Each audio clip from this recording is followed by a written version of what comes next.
हमारे पास यहाँ पर है ब्लैंक प्लस 261 बराबर 630 के। हमें पता करना है कि हमें कितना जोड़ना होगा 261 में कि हम 630 पर पहुंच जाएं।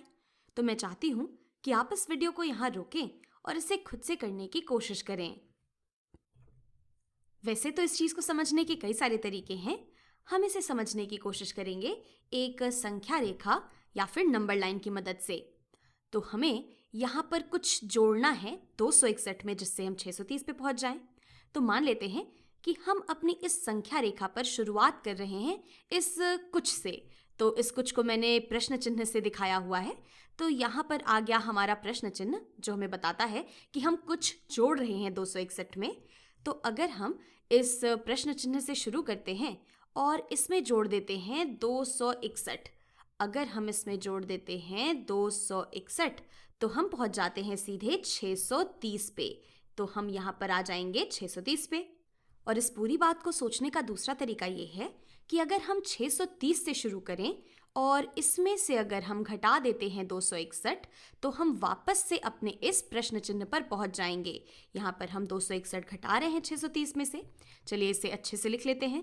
तो अगर मैं 630 में से घटा देती हूँ 261 को तो मैं पहुंच जाती हूँ वापस से अपने इस प्रश्न चिन्ह पे। तो अब हमें बस यही सोचना है कि अगर हम 630 में से 261 घटाएंगे तो हमारे पास कितना बचेगा। तो वैसे तो इस चीज़ को घटाने के कई सारे तरीके हैं, लेकिन इसे घटाने के लिए मैं पहले 630 में से 200 को घटा दूंगी। तो अगर हम 630 में से 200 घटा देते हैं तो हम पहुंच जाएंगे कुल 430 पे। और इसके बाद अब मैं 430 में से घटा दूंगी 60 को। तो अगर मैं यहाँ से 60 घटा देती हूँ तो 430 में से अगर 30 जाएगा तो बचेगा 400, फिर 400 में से 30 जाएगा तो बचेगा हमारे पास 370। तो फिर हम पहुँच जाएंगे 370 पे। और आखिर में अब मैं यहाँ पर 370 में से 1 घटा दूंगी। तो अगर हम 370 में से 1 घटा देते हैं हम पहुँच जाएंगे 369 पे। हम कह सकते हैं कि अगर हम 630 में से 261 घटाएं तो हम 369 पे पहुंच जाते हैं। यहाँ पर हमने 261 ही घटाया है, लेकिन पहले हमने 200 घटाया, फिर 60 घटाया, फिर 1 घटाया, जो कि कुल मिलाकर 261 घटाने के ही बराबर है।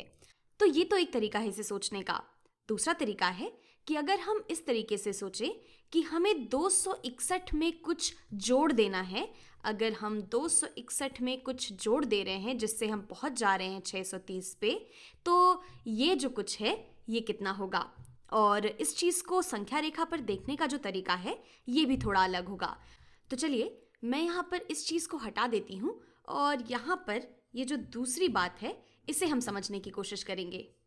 तो हमने यहाँ पर बस लिखने का तरीका बदल दिया है, लेकिन बात हमारी अभी भी वही है। हमें 261 में कितना जोड़ना है कि हम 630 पे पहुंच जाएं। तो चलिए इसे भी हम अपनी संख्या रेखा की मदद से समझ लेते हैं। ये आ गई हमारी संख्या रेखा और अब हम शुरू कर रहे हैं 261 से। यहाँ पर कहीं है हमारा 261 और अब हमें 261 में कुछ जोड़ देना है ताकि हम पहुंच जाएं 630 पे। तो अगर हमारा 630 है यहाँ पर कहीं तो हम 261 में कितना जोड़ते जाएंगे, कितना आगे बढ़ते जाएंगे कि हम यहाँ पहुँच जाएं। तो चलिए शुरू करते हैं इस बात को सोचने से। तो पहले मैं 261 में जोड़ देती हूँ 9 को। तो अगर मैं 9 जोड़ देती हूँ तो हम पहुँच जाएंगे यहाँ पर 270 पे। और मैंने 9 क्यों जोड़ा, 9 ही क्यों जोड़ा? वो इसलिए ताकि हम एक ऐसी संख्या पे पहुँच जाएं जिसे थोड़ा सा आसान हो हमारे लिए तोड़ना मोड़ना। तो अब आगे बढ़ते हैं और अब मैं 270 में 30 और जोड़ दूंगी।